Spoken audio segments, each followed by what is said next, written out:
Assalamualaikum warahmatullahi wabarakatuh.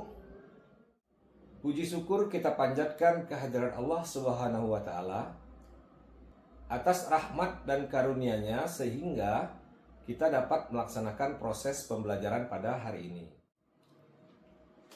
Perkenalkan, saya Jufri Al-Fajri, dosen program studi Sarjana Keperawatan Fakultas Ilmu Kesehatan Universitas Baitur Rahim.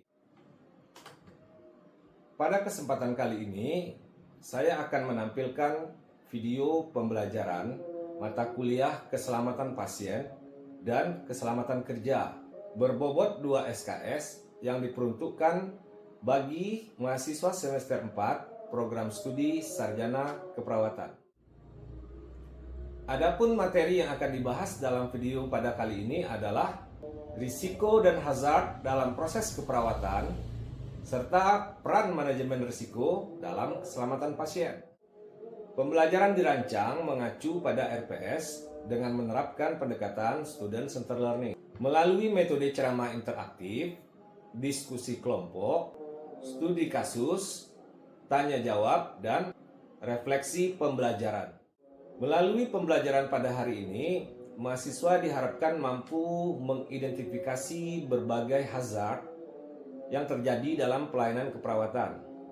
Kemudian mahasiswa juga diharapkan mampu menganalisis risiko yang mungkin terjadi dan upaya-upaya yang dapat mengendalikannya. Selanjutnya, mari kita saksikan proses pembelajaran yang akan dilaksanakan di dalam kelas. Terima kasih. Assalamualaikum warahmatullahi wabarakatuh. Assalamualaikum.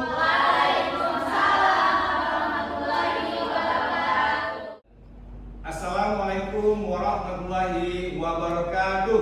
Waalaikumsalam warahmatullahi wabarakatuh. Alhamdulillah, pada siang hari ini kita dapat berkumpul di ruangan A3 dalam rangka perkuliahan K3. Semoga perkuliahan pada hari ini dapat bermanfaat dan dapat meningkatkan kompetensi mahasiswa. Amin. Kenalkan, nama saya Nes Jufri Al-Fajri MK. Hari ini materi yang akan diberikan sesuai dengan RPS yang sudah saya unggah. Sebelum kita memulai pembelajaran, saya berharap seluruh mahasiswa dapat mengikuti dan berpartisipasi secara aktif. Apabila ada pertanyaan, silakan mahasiswa catat, nanti akan bersama kita diskusikan. Sebelum saya memulai aktivitas pembelajaran, saya ingin memastikan kehadiran mahasiswa terlebih dahulu. Kira-kira hari ini ada yang tidak hadir? Hadir semua, Pak. Baik, mahasiswa semuanya, silakan diperhatikan gambar di depan. Dari gambar di depan, kira-kira menurut mahasiswa, apa yang paling penting dalam pelayanan kesehatan di rumah sakit? Siapa yang bisa menjawab ini? Saya, Pak. Silakan, Elsa. Baik, izin menjawab, Pak. Hal yang paling penting dalam pelayanan kesehatan, terutama di rumah sakit itu, kita ambil dari lingkungan, yaitu dari Florence Nightingale, Pak, yang dimana lingkungan itu harus sehat, bersih, dan juga nyaman. Karena lingkungan yang baik itu bisa mempercepat penyembuhan pasien dan juga mencegah infeksi, Pak. Nah, tepat sekali apa yang disampaikan oleh Elsa. Kasih aplaus dong untuk Elsa. Tahukah mahasiswa, WHO melaporkan bahwa kejadian yang tidak diharapkan dalam pelayanan kesehatan masih menjadi tantangan besar di berbagai negara. Banyak insiden sebenarnya dapat dicegah melalui penerapan budaya keselamatan pasien dan manajemen risiko yang baik. Oleh karena itu, sebagai calon perawat profesional, memahami materi hari ini bukan hanya untuk memenuhi capaian pembelajaran, tetapi juga untuk melindungi diri sendiri, rekan kerja, dan pasien. Sebelum kita mempelajari pembelajaran pada hari ini, mari kita ingat pembelajaran pada masa pertemuan sebelumnya. Minggu lalu, kita telah membahas konsep dasar keselamatan dan kesehatan kerja, mulai dari pengertian, tujuan, hingga pentingnya penerapan K3 dalam pelayanan keperawatan. Nah, saya ingin bertanya nih kepada mahasiswa sekalian, mengapa K3 menjadi bagian yang tidak dapat dipisahkan dari praktik keperawatan? Ya, kira-kira siapa yang dapat menjawabnya? Saya Pak, karena menurut saya setiap tindakan perawat memiliki resiko yang tinggi seperti menyuntik, menginfus, dan membersihkan luka. Ya, benar sekali apa yang tadi disampaikan oleh Celia. Nah, kasih aplaus dong untuk Celia. Jadi K3 itu dapat melindungi diri sendiri, pasien dan siapa? Tenaga kesehatan atau rekan kerja kita. Nah, setelah kalian memahami konsep dasar K3, tentunya kita harus mengetahui apa saja risiko yang akan dihadapi oleh perawat, bagaimana cara mencegah atau mengenali hazard, serta berupaya untuk menghindari insiden keselamatan pasien. Pertanyaan-pertanyaan ini akan kita jawab pada materi perkuliahan di hari ini. Pada akhir pembelajaran ini, mahasiswa diharapkan mampu mengidentifikasi hazard dalam proses keperawatan, menganalisis risiko yang mungkin terjadi, serta menjelaskan peran manajemen risiko dalam keselamatan pasien. Tujuan ini selaras dengan CPMK mata kuliah pada RPS. Setuju? Setuju. Nah, untuk memudahkan perjalanan perkuliahan pada hari ini, maka kita akan mengikuti peta materi yang telah saya siapkan dari review, konsep hazard, konsep risiko, manajemen risiko, studi kasus, diskusi, refleksi, dan kesimpulan. Ya. Baiklah, agar proses pembelajaran hari ini berjalan dengan baik, saya akan menjelaskan terlebih dahulu alur kegiatan yang akan kita lakukan. Pada perkuliahan kali ini kita akan belajar melalui beberapa tahapan. Pertama, kita akan mempelajari konsep dasar mengenai hazard dan risiko dalam pelayanan keperawatan.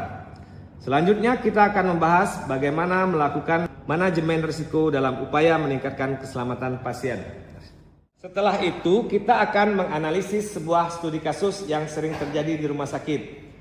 Di akhir pembelajaran, kita akan melakukan refleksi, evaluasi singkat, kemudian saya akan memberikan penugasan sebagai tindak lanjut pembelajaran. Saya berharap seluruh mahasiswa dapat mengikuti proses pembelajaran dengan aktif, sehingga tujuan pembelajaran dapat tercapai secara optimal. Sepakat? Sepakat. Baiklah, sebelum kita mulai proses pembelajaran pada hari ini, saya ingin mengetahui sejauh mana kemampuan mahasiswa tentang topik yang akan kita bahas pada hari ini. Saya ingin bertanya, apakah tertusuk jarum bekas pasien termasuk hazard atau risiko? Saya Pak. Ya, silakan Rebi. Tertusuk jarum bekas pasien termasuk hazard sekaligus penimbulan risiko.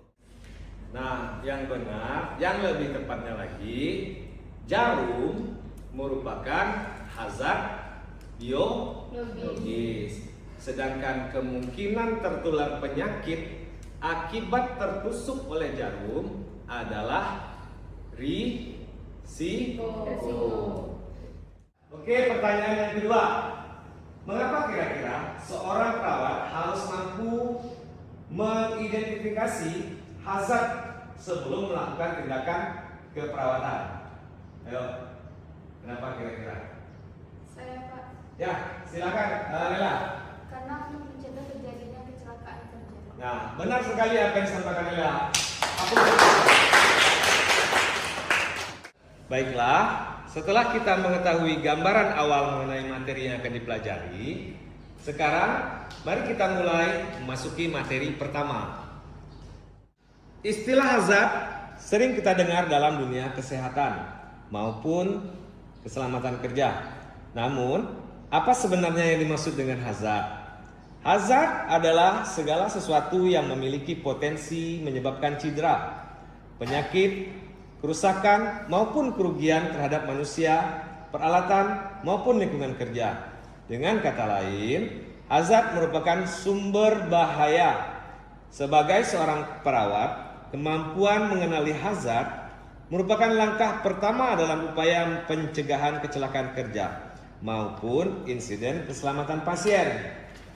Saya ingin bertanya lagi nih, kira-kira apa contoh hazard yang pernah mahasiswa temui selama praktik klinik di rumah sakit? Ayo, Saya, Pak. silakan. Kan hazard itu ada 5, Pak. Yang pertama itu hazard biologis, Pak, seperti tertusuk jarum nih, terus kita terpapar nih seperti sekutu. Yang kedua itu ada hazard fisik, Pak, yaitu seperti lantainya licin, terpapar sinar X.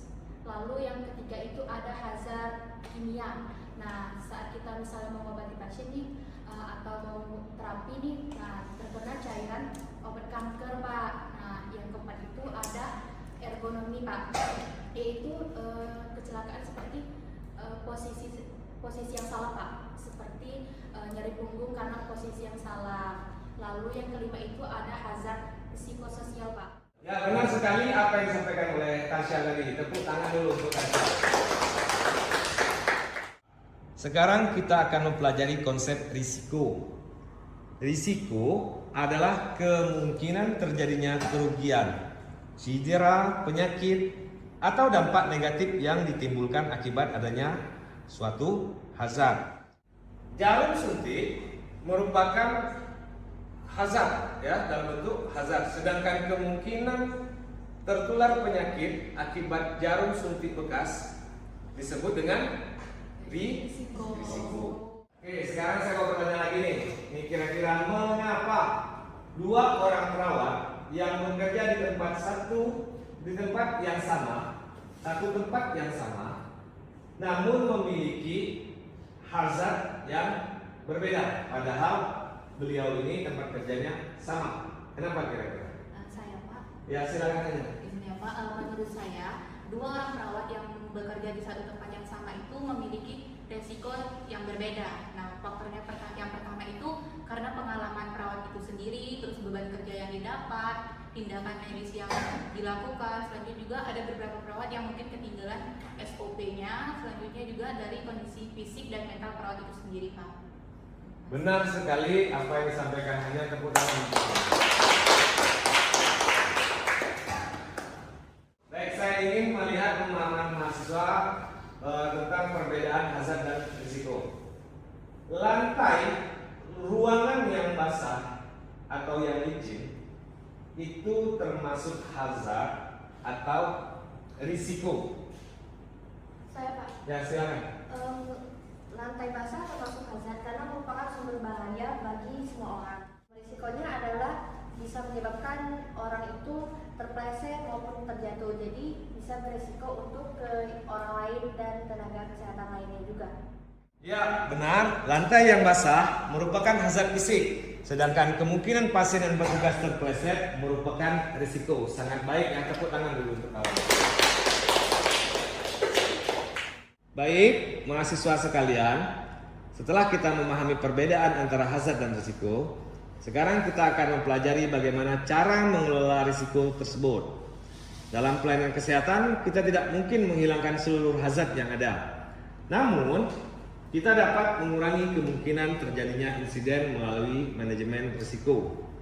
Manajemen risiko merupakan suatu proses yang dilakukan secara sistematis untuk mengenali, menganalisis, mengendalikan, serta mengevaluasi risiko sehingga keselamatan pasien maupun tenaga kesehatan tetap terjaga. Nah, mari kita lihat tahapan-tahapan berikutnya dari manajemen risiko. Tahap pertama adalah identifikasi risiko. Pada tahap ini, seorang perawat harus mampu mengenali berbagai hazard yang terdapat di lingkungan kerja. Sebagai contoh, ketika memasuki ruang perawatan, perawat harus memperhatikan apakah terdapat lantai yang licin, kabel listrik yang terbuka, alat medis yang rusak, atau pasien dengan risiko jatuh. Kira-kira pada saat mahasiswa memasuki ruang rawat inap, lalu melihat ada lantai yang basah, air tergenang, namun tanpa ada tanda peringatan, apa kira-kira yang kalian lakukan saat itu? Saya Pak. Silakan. Izin Pak, jika saya melihat lantai tersebut licin, saya tidak akan membiarkan hal itu terjadi. Tentunya saya akan melaporkan kepada perawat yang berjaga dan petugas kebersihan. Dan jika ada tanda peringatan, saya akan memasang tersebut di lantai tersebut Pak, agar saat orang berlintas itu tetap hati-hati dan tidak tergelincir serta meninggalkan cedera. Benar ya. Pertama, apa yang harus dilakukan? Lapor atau panggil petugas yang Nah, yang kedua, pasang tanda peringatan atau tanda bahaya atau tanda peringatan tentang lantai licin. Awas terpeleset. Nah, benar sekali. Setelah hazard berhasil diidentifikasi, langkah berikutnya adalah melakukan analisis risiko. Artinya kita menilai dua hal. Pertama, seberapa besar kemungkinan kejadian tersebut terjadi. Kedua, seberapa besar dampak yang ditimbulkan apabila kejadian tersebut benar-benar terjadi. Misalnya jarum suntik bekas pasien memiliki kemungkinan melukai petugas. Apabila hal tersebut terjadi, dampaknya dapat berupa penularan penyakit infeksi. Oleh karena itu, risiko tersebut dikategorikan sebagai risiko tinggi sehingga memerlukan pengendalian yang lebih kuat. Baik, berikutnya saya mau tanyakan pendapat mahasiswa. Menurut kalian, manakah yang lebih berbahaya? Lantai yang basah di ruang administrasi atau lantai yang basah di ruang ICU? Saya Pak. Silakan. Jadi menurut saya lantai yang basah di ruangan itu lebih berbahaya karena di ruangan itu terdapat banyak pasien, kondisi pasien yang kritis yang membutuhkan penanganan yang tepat dan cepat. Ya, setelah risiko dianalisis, tahapan selanjutnya adalah mengevaluasi atau menentukan prioritas dari masing-masing risiko. Saya ingin mahasiswa berdiskusi tentang risiko apa yang paling sering ditemui pada saat mahasiswa melakukan praktik klinik. Silakan, saya kasih waktu selama 3 menit. Baik, setelah kalian berdiskusi tadi, apa hasil diskusi yang kalian simpulkan? Dari risiko yang paling sering ditemui saat melakukan praktik klinik di rumah sakit. Saya Pak. Ya, silakan Ines. Baik Pak, risiko yang paling sering ditemui pada saat praktik di rumah sakit yaitu yang pertama yang paling dominan yaitu tertusuk jarum atau benda tajam pada saat melakukan injeksi pada pasien Pak. Kemudian yang kedua yaitu paparan darah atau cairan tubuh yang berisiko menularkan infeksi kepada tenaga kesehatan. Kemudian yang ketiga yaitu kesalahan dalam pemberian obat, di mana di sini perawat tidak teliti dalam pemberian obat karena adanya miskomunikasi antar tenaga kesehatan, seperti itu Pak. Benar sekali apa yang sudah disampaikan Ines tadi. Aplaus untuk Ines. Baik, tahap berikutnya adalah pengendalian risiko. Tujuan pengendalian risiko adalah menurunkan kemungkinan terjadinya kecelakaan. Pengendalian risiko dilakukan berdasarkan hierarki pengendalian. Perlu dipahami bahwa APD merupakan lapisan perlindungan terakhir, sehingga upaya pengendalian yang lebih efektif sebaiknya dilakukan terlebih dahulu apabila memungkinkan. Nah, menurut kalian, mengapa penggunaan APD saja tidak cukup untuk menjamin keselamatan kerja? Apa alasannya? Saya Pak.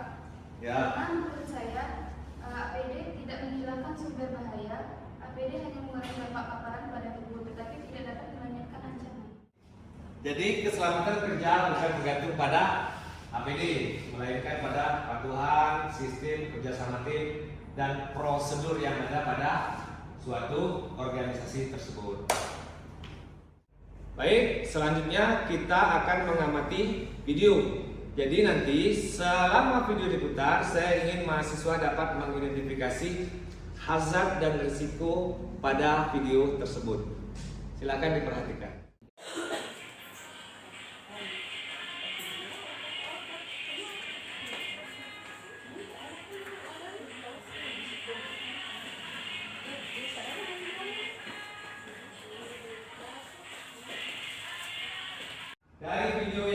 sudah kalian lihat tadi, kira-kira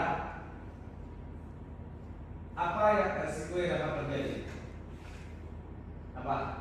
Saya silakan yang tahu. Saya Pak. Silakan Nes.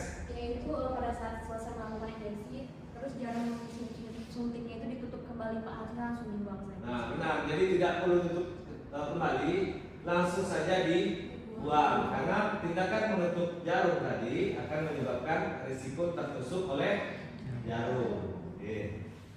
Baik, kita masuk ke tahapan studi kasus. Seorang perawat akan memberikan obat kepada pasien. Saat akan menyuntikkan obat, perawat menyadari bahwa gelang identitas pasien belum diperiksa. Pada saat yang sama, lantai di sekitar tempat tidur pasien juga dalam keadaan basah. Nah, sekarang kita akan mencoba menerapkan materi yang telah dipelajari melalui sebuah studi kasus.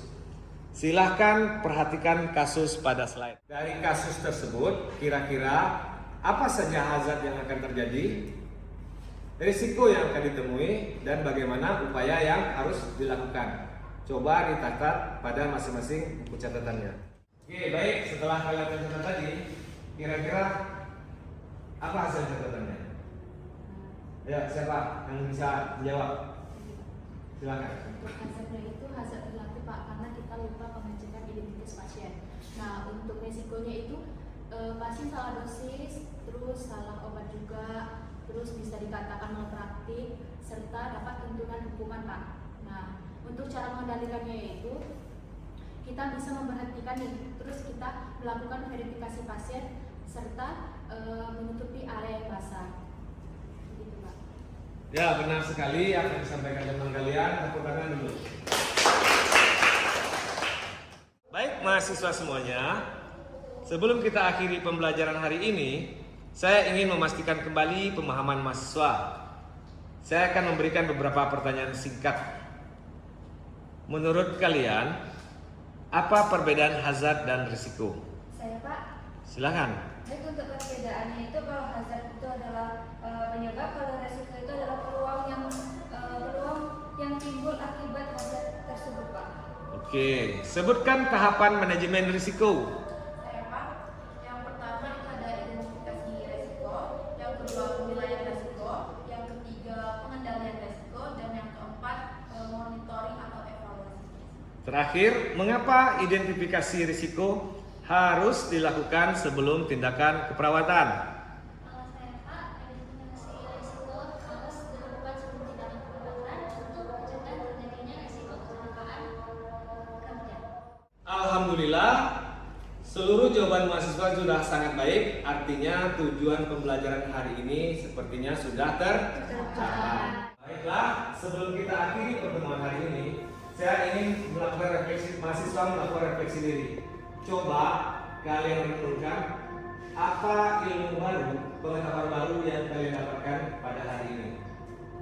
Kemudian, kira-kira bagaimana bentuk atau cara untuk kalian menerapkannya nanti di rumah sakit atau tempat kerja. Oke, silakan saya beri waktu beberapa detik. Baiklah, sebelum saya tutup pembelajaran ini, saya ingin memberikan tugas kepada mahasiswa. Silakan dicatat. Tuliskan masing-masing, tuliskan satu contoh bentuk keselamatan pasien, apa hazard dan risiko, serta upaya untuk mengendalikannya. Oke? Oke. Nah, pada pertemuan berikutnya kita akan membahas topik tentang manajemen risiko K3 di dalam dan di luar gedung. Sebelum masuk materi tersebut, saya minta mahasiswa dapat mempelajari topik tersebut sehingga dapat menguasai dan berpartisipasi aktif selama proses pembelajaran minggu yang akan datang. Mahasiswa semuanya, saya rasa cukup sekian dulu materi yang dapat disampaikan untuk hari ini. Lebih dan kurangnya saya mohon maaf. Saya akhiri, wabillahi taufiq wal hidayah. Warahmatullahi wabarakatuh. Waalaikumsalam warahmatullahi wabarakatuh. Terima kasih Pak.